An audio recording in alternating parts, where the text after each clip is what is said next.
जय श्री कृष्णा। प्यारे व्यूअर्स, आज मैं आपको एक विशेष टॉपिक पर लेक्चर दूंगा। आप बहुत ध्यान से सुने, क्योंकि ये उन सभी बच्चों के लिए है जिनका दिमाग, ब्रेन, आईक्यू इन दिनों में जबरदस्त कमजोर हो गया है। जो simple addition, subtraction, multiplication, division नहीं कर सकते, जो पैसों का हिसाब नहीं कर सकते, जो नाप तोल का हिसाब नहीं कर सकते, चाहे वो किसी भी स्टैंडर्ड के स्टूडेंट हो, मैं उन तमाम बच्चों के लिए, उन तमाम पेरेंट्स को ये मैसेज दे रहा हूं कि वे जो मैं अब बात बताऊं वो अपने उन बच्चों के लिए लागू करे जिनके दिमाग, जिनका ब्रेन कमजोर है। दूसरे शब्दों में मैं ये कह सकता हूं कि बच्चों के दिमाग को तेज करने के लिए आपको क्या क्या ध्यान रखना होगा, कौन कौन से हार्ड डिसीजंस लेने पड़ेंगे, कौन कौन से अच्छे बुरे कदम आपको उठाने पड़ेंगे, कौन सा अनुशासन आपको अपनाना पड़ेगा। माफ कीजिएगा, शायद हो सकता है कि यह मेरा एपिसोड थोड़ा सा लंबा हो जाए, लेकिन यदि हमें अपने बच्चों के दिमाग को शार्प करना है, तेज बनाना है, तो आपको मैं यही एडवाइस दूंगा, मेरी आपको यही सलाह है कि आप इस एपिसोड को अंत तक सुने, देखिएगा कि अगर उनमें से कुछ बिंदु अगर आप अपना लेते हैं तो जो गलती अभी बच्चे कर रहे हैं वो गलती उनसे नहीं होगी। जो कमजोरी उनके दिमाग में है वो कमजोरी धीरे धीरे दूर हो जाएगी और आप भी फक्र के साथ कह सकेंगे कि मेरे बच्चे का दिमाग भी शार्प है। मैं ज़्यादा समय सामान्य बातों में ना लगाकर अपने पॉइंट पर आता हूँ।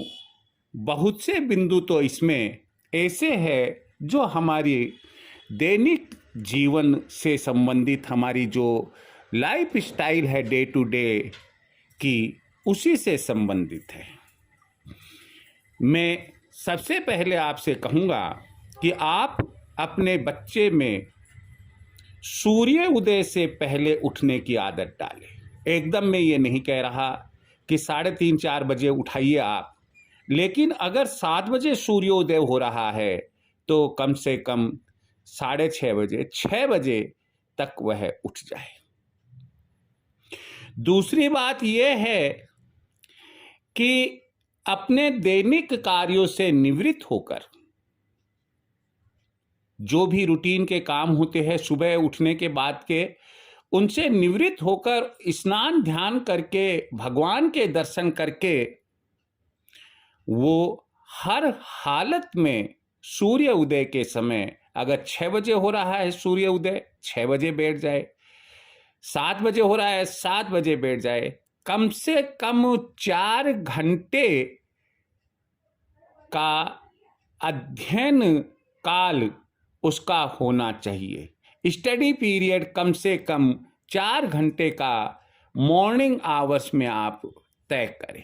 इसी प्रकार से यदि आप चाहते हैं कि बच्चा एडमिनिस्ट्रेटिव लाइन में जाए और आगे जाकर उसे कोई दिक्कत ना हो, फर्स्ट अटेम्प्ट में उसको सक्सेस मिले सूर्यास्त के बाद, तो आपको क्या करना है? सूर्यास्त के बाद, जैसे ही सूर्यास्त होता है और डिनर लेकर बच्चा फ्री होता है, कम से कम रात को 11 बजे तक अध्ययन करें। 11 बजे बाद में उसको किसी भी रूप में अध्ययन करने की स्वीकृति आप ना दें, ना उसमें आदत डालें और उसको कहे कि अब आप रेस्ट कीजिए। अगली जो बात ध्यान रखनी है वह यह है कि संबंधित पुस्तकें पढ़े।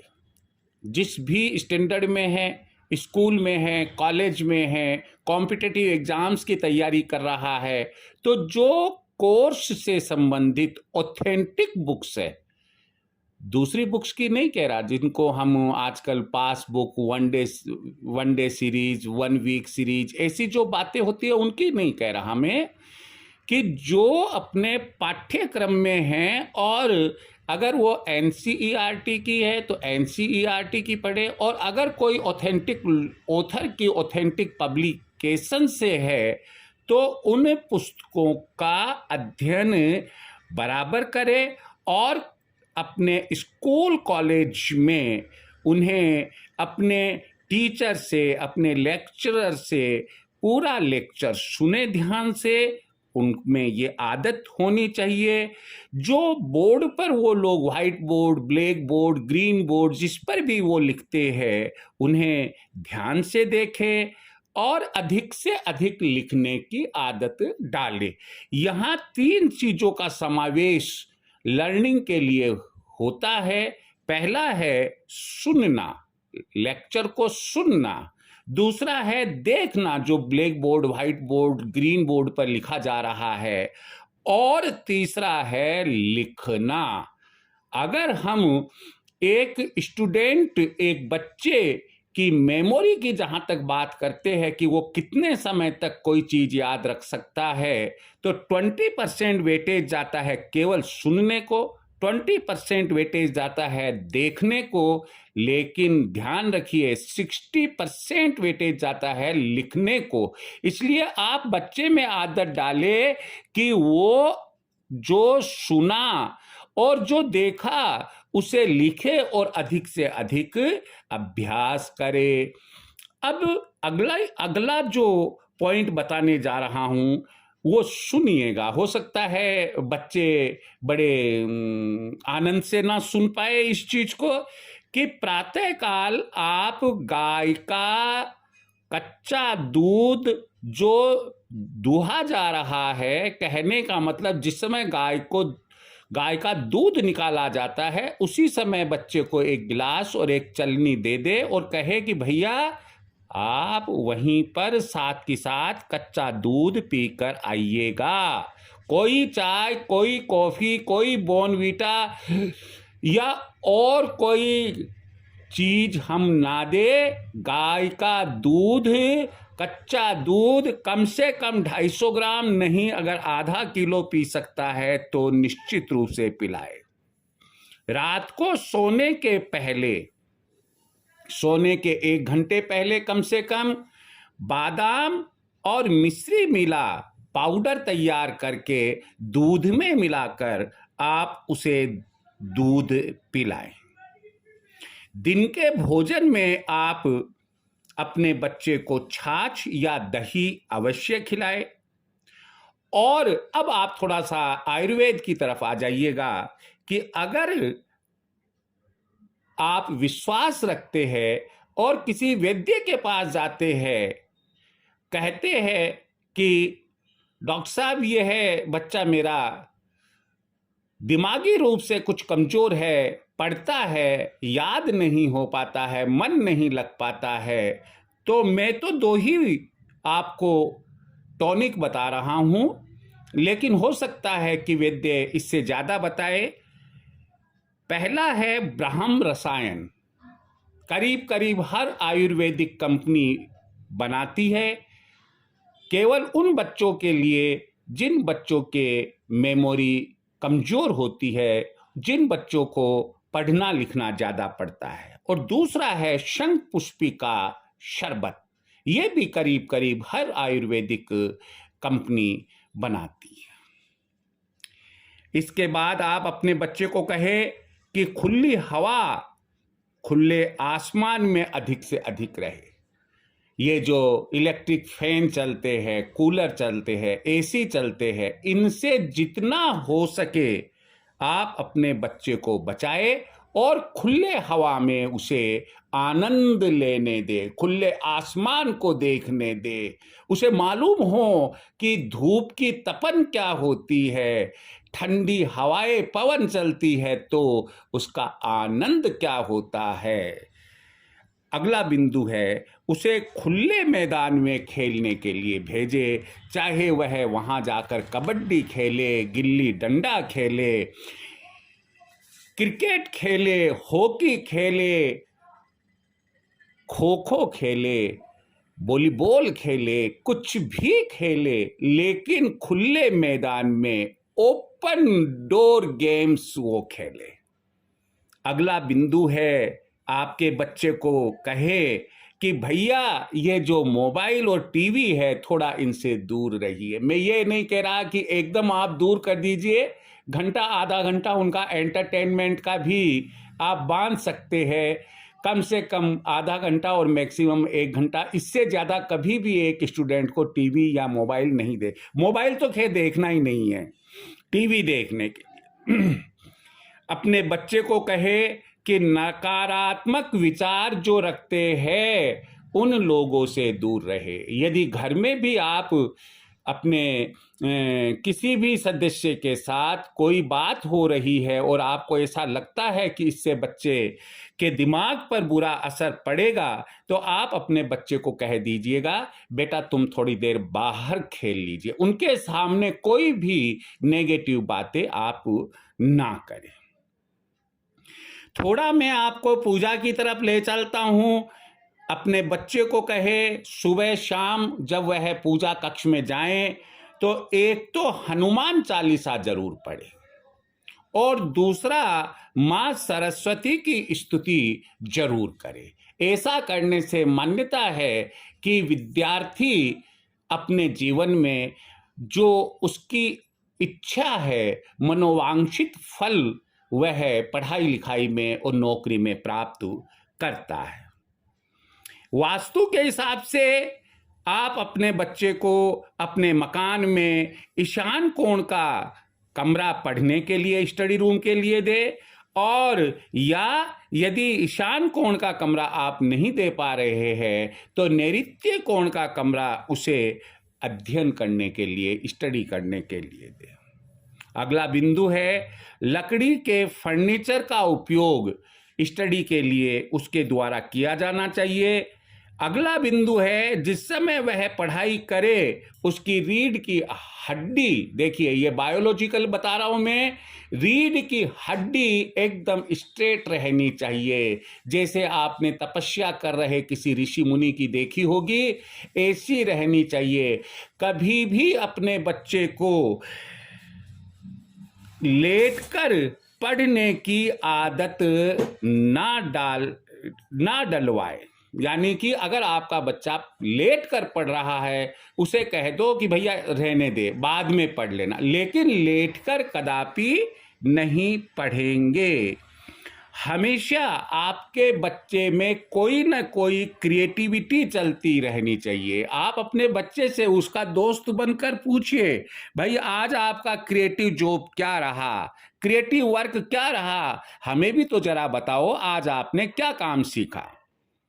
अगला बिंदु है, आप अपने बच्चे को बढ़िया डिक्शनरी, जैसे वेबस्टर्स डिक्शनरी है, ऑक्सफोर्ड डिक्शनरी है ना, कैम्ब्रिज डिक्शनरी है, बढ़िया से बढ़िया English to English, English to Hindi, Hindi to English, इस प्रकार से डिक्शनरी जरूर उसकी लाइब्रेरी में रखवाएं। मैप, जो फ्लैट मैप है इंडिया में, वर्ल्ड मैप, और जिस स्टेट में आप रहते हैं उस स्टेट का मैप आपके बच्चे के पास में होना चाहिए। आपके बच्चे की स्टडी टेबल पर ग्लोब, अर्थ ग्लोब जरूर होना चाहिए। दिन में कम से कम 2-5 बार वह अपनी अंगुलियों से घुमाएं। और इसके अलावा ग्रामर की बुक्स, इंग्लिश ग्रामर और हिंदी ग्रामर दोनों की, अच्छे लेखकों की, अच्छे ऑथर्स की बुक्स आपके बच्चे के पास में होनी चाहिए। अगर हम चाहते हैं कि आपके बच्चे कि बुद्धि शार्प हो। रात का भोजन 8 बजे तक कर ले, यह सुनिश्चित करे, और रिटिन वर्क अधिक से अधिक करे। यह पहले भी अभी मैंने बताया आपको। आप अपने बच्चे के गले में, यहाँ देखिए थोड़ा सा ज्योतिष के तरफ बढ़ गया हूं मैं वापस। आप अपने बच्चे के गले में चांदी का चांद और उसमें एक मोती जड़वा कर किसी भी शुक्ल पक्ष के सोमवार को प्रातःकाल उत्तर मुखी होकर उन्हें धारण करवा दे। हमेशा अपने बच्चे को कहे नॉर्थ फेसिंग होकर ही पढ़े, और पढ़ने के पहले जब भी पढ़े, रोजाना दिन में 2 बार 3 बार, जब अलग अलग शेड्यूल के अनुसार वो पढ़ता है, उसे कहे कि देखिए ये जो मंत्र बता रहे हैं, ये जो चौपाई बता रहे हैं, इसको कम से कम 5 बार बोले और उसके बाद ही अध्ययन प्रारंभ करे। एक रामचरितमानस से है, गुरु गृह गए पढ़न रघुराई, अलप काल विद्या सब आई। दूसरी है हनुमान चालीसा से, बुद्धिहीन तनु जान के सुमिरो पवन कुमार, बल बुद्धि विद्या देहु मोही, हरहु कलेश विकार। कम से कम 5 बार बोले और उसके बाद ही अपनी पढ़ाई, चाहे वो दिन में हो चाहे रात में हो, वह अपनी पढ़ाई शुरू करे। अगली बात है कि वह अपना आलस्य खत्म करे। अगर आपका बच्चा आलस्य करता है, आप उसको कहे कि भाई ये आलस्य जो है मनुष्य का सबसे बड़ा दुश्मन होता है, आलस्य खत्म करे। और अंतिम बात है वह यह है कि उसके पूरे दिन का शेड्यूल, कितनी बजे उठना, कितनी बजे ब्रेकफास्ट, कितनी बजे पढ़ने के लिए बैठना, कितनी बजे लंच, कितनी बजे रेस्ट करना, दिन में कितनी बजे खेलने जाना, कितनी बजे शाम को पढ़ने का टाइम, खाना खाना, फिर उसके बाद में कितनी बजे तक रात को पढ़ेंगे, कब सोएंगे। ये सुबह उठने से लेकर रात को सोने तक का कंप्लीट टाइम टेबल, उसका एक शेड्यूल होना चाहिए। और उस शेड्यूल के अनुसार ही उसे आप कहे कि आप अपने जीवन को जिए। जिसके जीवन में टाइम मैनेजमेंट नहीं है, आप मान कर चलिएगा कि वह उसका जीवन बेकार है। टाइम मैनेजमेंट, चाहे आप घरेलू काम करने वाली, घर पर रहने वाली महिला ही क्यों ना हो, और चाहे आप एक बड़े अधिकारी क्यों ना हो, और चाहे आप एक विद्यार्थी क्यों ना हो, आपको टाइम मैनेजमेंट का तो पालन करना ही पड़ेगा। इसको इग्नोर नहीं कर सकते, अन्यथा आपको सक्सेस अपनी लाइफ में नहीं मिलेगी।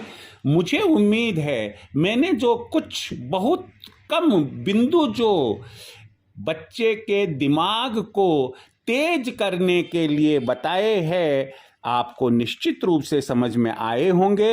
यदि इसमें कोई बात आपको शेयर करनी हो, अपने कमेंट बॉक्स में लिखिएगा। मुझे उम्मीद है कि मेरा यह लेक्चर आपको काफ़ी मददगार रहेगा। Thank you very much. जय श्री कृष्ण।